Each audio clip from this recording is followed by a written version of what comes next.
okay to be fat. Just This guy looks like a glamorized egg. This guy looks like if Dr. Eggman started slaying. Holy shit.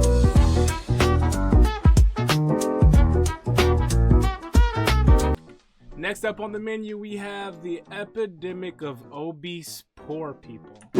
Now, I'm sure we've seen all the people on TikTok eating copious amounts of food, and we all say to ourselves, where are they getting this money to buy this food? I guess we're gonna find out in this video. We're gonna find out why individuals like Tismala, who I've done a video on, you can go check out the channel. I'll react to a video on that and see exactly how does this come to be. What is exactly the pipeline here? With all that being said, let's get about the video.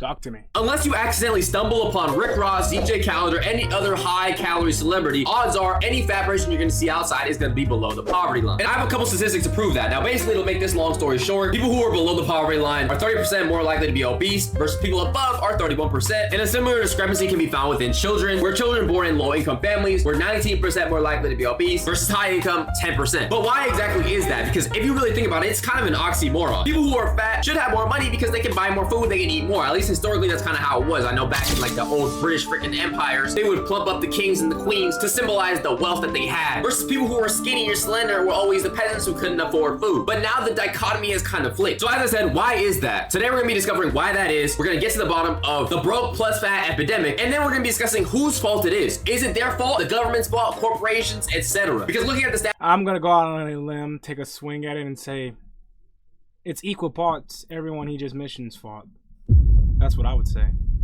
the proof is in the pudding. And also, let's be honest, there is a crazy stereotype when it comes to places like McDonald's. I mean, let's be real here. Everybody thinks McDonald's, obesity. For example, the products that fast food places use are cheap and terrible for you. And I believe that is the main problem within today's video. It's not necessarily the fault of fat people for being fat all the way, 100%, which I know that's gonna sound a little bit crazy to some of y'all out there, but just hear me out. Because nowadays, the government makes it much more difficult to be healthy. And I would argue today the issue is worse than it ever has been. Corporate greed. So in the last video I made about kids, school lunches being toxic and taken over by corporate greed, where corporations are just pumping out cheap, terrible products for kids to eat just so they can make profits. It's very similar within the fast food organization. More or less, there are companies like Heinz, Coca-Cola, Cisco, creating the food supply in these local fast food chains, and they barely skip by these FDA regulations. They use low quality oils, high calorie ingredients, high sugar and processed components in their foods, and they're allowed to get away with it because they know how to skate behind the law. So in this article here, the business model of ultra processed foods, it states that refined sugars are used, hydrogenated oils, whatever that means, artificial flavors and preservatives, and synthetic emulsifiers and thickeners are used to replace things like dairy, eggs, or butter. They use artificial flavors to reduce production costs. They use these oils to extend shelf life, because if you guys have noticed, there are foods at McDonald's, for example, that just literally don't rot. If you find a McDonald's bun, for example,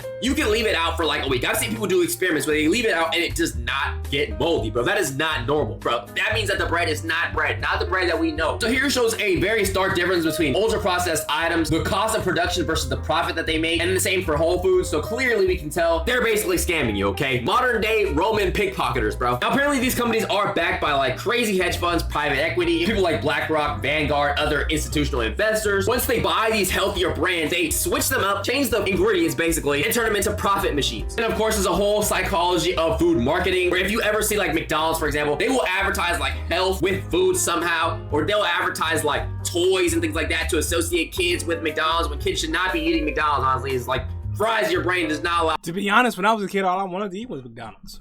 I don't know why. I don't know why that appealed to me so much as a kid.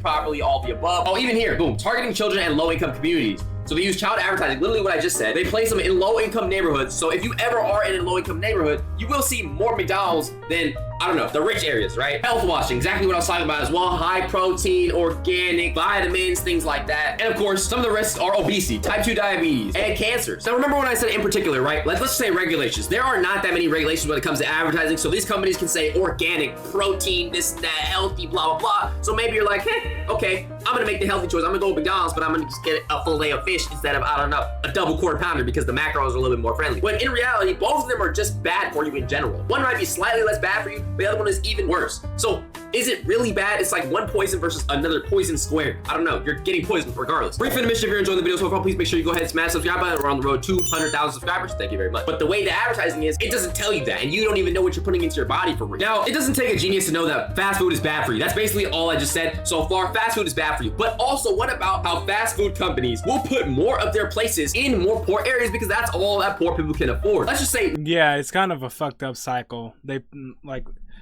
They put more fast food places in more low-income neighborhoods and places of living.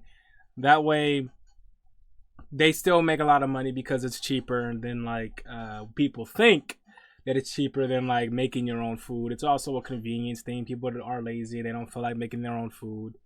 And they capitalize off of people's laziness and poorness.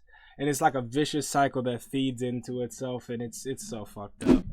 It's so fucked up. Not just fast food. Let's just talk about snacks, the Little Debbie's, the Nutter Butters, maybe Almond Joys. I don't know, all the friggin' unhealthy things that you could buy in a little liquor store. When you put your eye out for it, there is more and more bad food that you're just gonna notice everywhere. For example, I went to high school in a very low-income neighborhood. Fast food everywhere. Literally across the street, Jack in the Box. Across the street, KFC. In the school, the only thing you could really buy was Little Debbie's, chocolate, freaking Twinkies. Nothing actually good for you. And even if they did put things that were more good for you, it's not like we were gonna be able to buy it because we were all broke as hell. Now, given the fact that we were broke, right? And there's a lot of parents who are like, let's face it, we don't have McDonald's money. Oh, if you don't have McDonald's money, it's not like it gets better from there. Because the moment you get home, you are eating beanies and weenie, ramen, syrup sandwiches, sodium bombs. It's not like it was getting much better. If anything, it was getting even worse. Let's face it, bro, poor people, it's significantly harder to eat healthy. On top of that, let's add the context of being poor. You have to work longer, maybe work more difficult jobs that are more tiring in order to make money. So you are gonna be a little bit more tired when it comes to making that healthy choice. For example, bro, if I'm working 60 hours a week, trying to barely scrape by as a single parent for my kids, right? Bro, I might be tired and be like, damn, I can't cook for myself. Maybe I'll cook for the kids, but I need to get myself a little DoorDash, a little Mickey D's, a little Wendy's. I don't know, something, bro, because I don't have the energy and the time. That comes and bites you in the butt later because it's gonna negatively affect your health, right? There are more things that factor into why poor people have poor health or can be facing fatness/obesity. Even depression from working these long hours. It all just is a cycle of just negativity. You're working long hours. You can't afford healthy things. Maybe you're depressed. Now you're eating more. Now you're binge eating. Now you're binge eating bad food.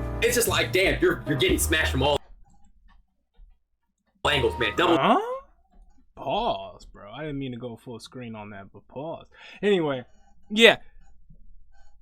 Negativity breeds more negativity. When it rains, it pours. I'm sure you've heard that notion, depending on who you watch and what they follow. Negativity breeds more negativity. If you focus on negative things, you will get more negative things to come with you because, as you know, you only get more of what you are. And what you are is what you focus on and what you think about and what you believe. So, with that being in mind, it's going to be a cycle. It's going to be a vicious cycle. But I wouldn't say that it's mostly the corporation's fault. I would say that it's equal parts the person's fault too. Because there are reasons why they're in that position. There are reasons why they're staying currently in that position. Obviously, if they're kids and they can't help it, that's a different story, right? But if it's fully grown, capable adults that are in that position and they have means of getting out, but they don't want to do it because it's not instantly gratifying, or it's not something that seems worth their time or whatever, or what have you. It's it's hard to feel it's all the corporation's fault because it is equal parts. You have to go in there and choose to buy that. You could choose to just make this shit at home, meal prep, but not everyone wants to do that. Not everyone has the time to do that. Not everyone knows how to cook and whatnot. And I don't even know if there's really a solution. Well, yeah, I do. It's called living from the end, but not everyone's going to believe in that type of thing. So it's not really going to shift their mindset and energy and stuff in a direction to make it to where they're more fulfilled with what they do, more fulfilled in the way they think and what they want to do because of what they think. But all the spiritualness aside, if you're not actively choosing to not focus on negativity and not dwell in it, you're kind of cooked in today's day and age because that's what negativity is promoted. Negativity is what's the vast grand majority of people experience. So that's what you will tend to focus on, and it's fucked up, man. It really is. But that's not the reality of everyone. It doesn't have to be your reality either. Team gangbang, okay? Now, besides government impact, work culture, corporate greed, things like that, there are other reasons why poor people can be fat or very, very out of shape that have more to do with like social media trends. For example, fat acceptance. Now, I know fat acceptance, that is a big one too. The whole fat acceptance movement, glorifying being fat, and I'm pretty sure that's led to some people that aren't fat becoming fat because they want that love too, which again, humans do everything for a feeling. We do. When you, holy shit, stutter of the century. But once you realize that humans do everything for a feeling, then you will understand how to move, what to do, because you need to understand, you will not get a feeling in like perpetuality. You will not get a feeling that is unconditional from anything that's like external. It has to be from within. You have to cultivate that shit from within, because if it's from within, it can't be taken from you, and more things will come to you because you only get more of what you are. But with people who don't know that, they fall hook, line, and sinker into this fat acceptance movement, and it cooks them every time. Acceptance can be good in many ways, but also it can be bad in a lot of ways too. Because regardless, yeah, it's good in a sense of like the mask it wears of body positivity, but then when you go and saying that people are fat phobic because they don't want to date a fat person, or they're fat phobic because they don't want to be fat themselves, it's like, okay, guy, that's just not how that works. If it is, then I'm fat phobic, I guess. Through these issues, you still have to make that effort, because nobody's gonna drag you out of that hole but you. But if you hear from other people on social media who are also maybe struggling, or they're trying to cope with the fact that they're unhealthy, maybe they're in different circumstances, I don't know what their circumstances, and they're saying, oh, it's perfectly fine to do that, you're not really gonna feel that motivation to get better or strive for greatness. It's okay to be fat. Just this guy looks like a glamorized egg. This guy looks like if Dr. Eggman started slaying. Holy shit. Like, I like femboys. Like, I'm not someone who's like ultra straight, you know, not the straightest guy in the shed, you know, but this is egregious. He looks like I don't even know what to say, bro. It's just, look at him. Fucking look at him. Holy shit, bro. a reminder while you're scrolling through lots of videos of annoying skinny people. That's his body, I guess. God damn. That it is okay to not be skinny. Whether you're on a weight loss journey or whether you just don't fucking care. You're worthy of love and respect in the body you're in right now. Now, besides the fat acceptance. He spit, though. He spit.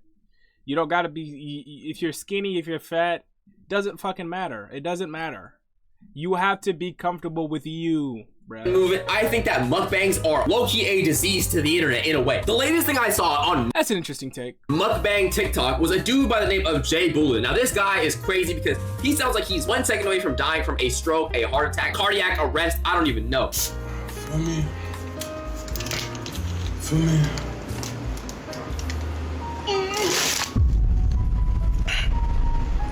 The man is eating like it's his last meal. Then when you see people like this, and everybody in the comment section is laughing, or he's getting clout even, you might be somebody who's like, you know what? This is funny, this is good, positive reinforcement, let me do the same thing. Or even worse, let me start up my mukbang career. There are plenty of people who are obese, doing mukbangs. Yeah, but you can say that about like literally anything, the influence that things have on people. You can't really control that because people's perceptive and like what they perceive, their perception, all of that, it's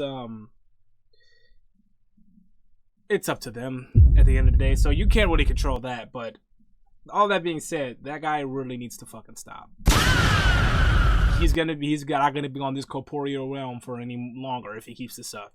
But that's literally the last thing they should be doing for their health, bro. You need to be eating healthier, exercising more, things like that, right? And then even worse are the mukbangers who eat their food just eating less. Like, even if you don't have to exercise to like be skinny, just eat less.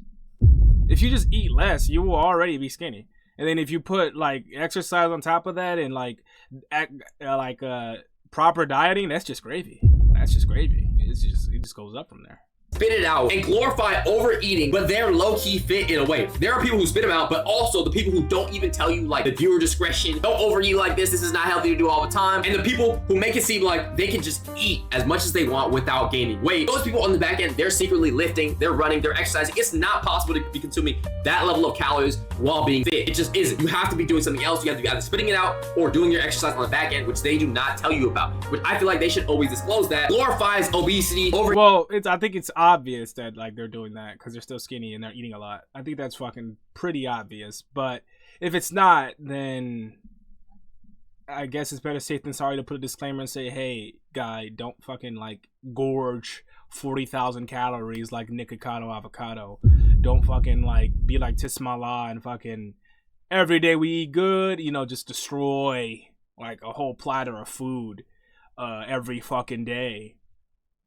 Everything in moderation. That's all it is. Eating, poor health. And if you're already doing that, bro, I think it's on you to motivate the people to be healthy and take their health serious. It's kind of like people who make like, I don't know, smoking content or something. No, it's not. It's not. I don't disagree with that, Halal. I really do. The reason why is because you can motivate a motherfucker all you want, but it's still up to them to take action at the end of the day. And motivation only gets you so far. You can motivate the fuck out of someone, but if they don't take action on it, they won't do it. That's why we have things like New Year's traditions and stuff. New Year's resolutions, where like, oh, I'm gonna get in the gym. I'm gonna become the best me ever. When the year starts and another one's about to begin, fast forward to February and they're fucking sitting on the couch with a Dorito in their hand and like dust on their belly button.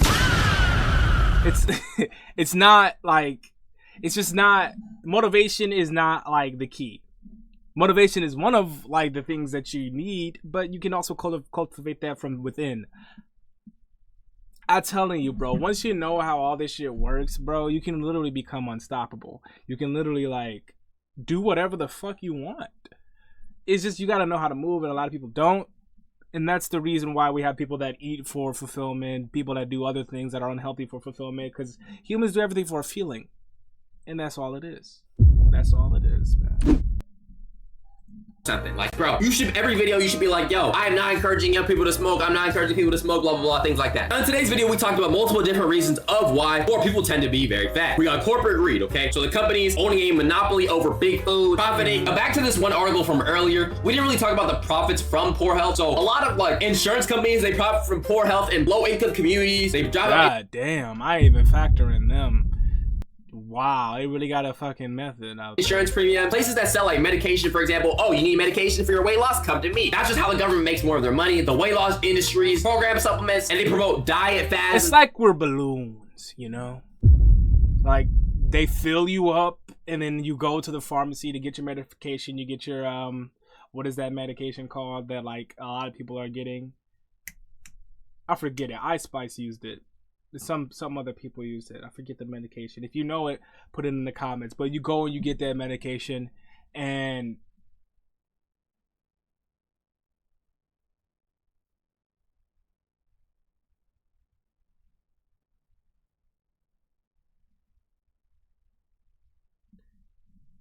that's why I say it's like a balloon, because you're constantly inflating and deflating. You eat a lot, you inflate. You go and get that medication, you deflate, right? Like, we're fucking balloons, bro. It's insane. We're whoopee cushions out here. Shit crazy.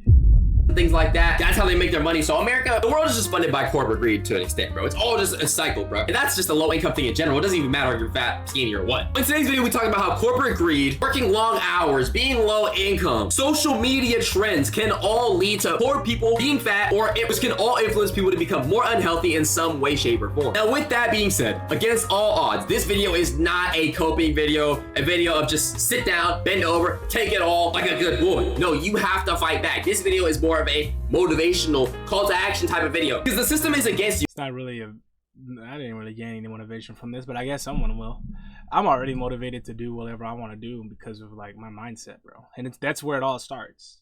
Everything that is on the earth was like in someone's imagination before it was on the earth. Think about that. And it is made for you to be chewed up, swallowed up, and then give up on your goals of fitness and give up on your health. In today's video, I gave reasons why people should give fat people more grace, give obese people more grace, but they should give them more grace. Why things are impossible. They should give them more grace, but like if someone's like, oh, you're a fat fuck and no one loves you, like that's just insensitive, guy. You're a dickhead. What are you doing? But like, if someone's like, oh, I don't really want to date someone who's fat, I don't really I'm not really attracted to fat people, I don't think that's crazy to say. I don't think that's insane. Or if someone's like, have you tried getting in the gym, you know? Have you tried like counting your calories, calorie deficit, stuff like that. But like, obviously there's certain conditions and stuff and whatnot for fat people that like leads to people getting fatter and stuff. But like, what I would say is, if they're not comfortable with themselves being fat, then they should not be fat in the first place. And I think that's just how it works. If you are not comfortable in the body you have, then you should strive to make your body better. It's that simple. Or learn to love your body. If it's something you can't change without like destroying it, like your skin color, or you having a chronic disease that makes you fatter or bigger, something like that, something you can't really control. That's just something you have to learn to love. And it's not hard. You just think about all the shit you've accomplished despite that. You don't accomplish things because you have something. You accomplish things despite shit. And that's the motivation you need. You need to cultivate that shit in your noodle. And you can be able to do everything, man. It's easy. Just do it. They may be difficult, but never impossible. Because I promise you, when you promote your health, you will be living a much, much better lifestyle overall. You're gonna feel better in the morning. You're gonna feel more confident in yourself. Everything quality of life-wise gets better the more you focus on your health. And again, I'm not speaking from outside. The more you focus on your health and the more you focus on not entertaining negative thoughts, negative like self-degrading shit that pops into your head that like you see, and not internalizing self-degrading shit, the more you can do that, the better off you will be. It's all about being careful of what you focus on, think about, and allow yourself to dwell in. And then the other shit will come naturally. You will naturally want to improve yourself. You will naturally want to look better. You will naturally want to do things that make you feel better. Yeah, that's just how it works. But not everyone's going to listen to that. Love, I'm telling you, a couple months ago, bro, all I did for a couple years straight, sit at this freaking desk and make videos, record, not do no exercise, until I realized, damn, I am very, very out of shape. So guess what? I got up off my ass, started running, started lifting, started eating better, and being like, damn, I look way better, I feel way better, I am way better, I deserve more. 2026, it's the start of the year, take care of your health. With that being said, have an amazing rest of your day. Let me know what you want me to talk about next in the comments. Yeah, man, it's literally that simple. Look, I know I said, like, it's easy to just, like, stop being this way, but it quite literally is. It's not easy because you decided that it's not easy. And there are no truths in the world than what you believe to be true. So if you believe that it's hard, then yes, it will be hard for you. But I know everyone's not going to believe that shit. They don't believe the shit I say when I say things about the spiritual, like subconscious mind and all of that. But so I'm going to give you some real world shit to practice. And you don't even have to believe in any of the shit to even make your life better. Just shift your focus and careful what you focus on. Like, let's say a bad thought pops in your head like, oh, I'm fucking ugly, I get no bitches, I'm chopped. Shift your focus to something else instantly. And even that practice alone will make you infinitely better off. And if you try that practice and you come back to this video, let me know what that did for you. And another one you can do in conjunction with shifting your focus is dwelling in good things like we do in bad things. You ever just have an argument in your head and you're like, oh, I should have said this, I should have said that, I should have did this, I should have done that. And it makes you angry. You're manifesting feelings of hate. You can do this. So you can do that with positive.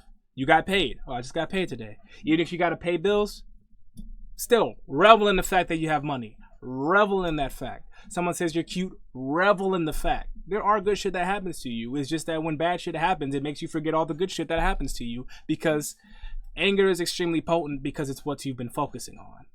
Think about that. With all that being said, 1,000 thanks for watching, and this is exactly why I tell you guys, have a better day than me.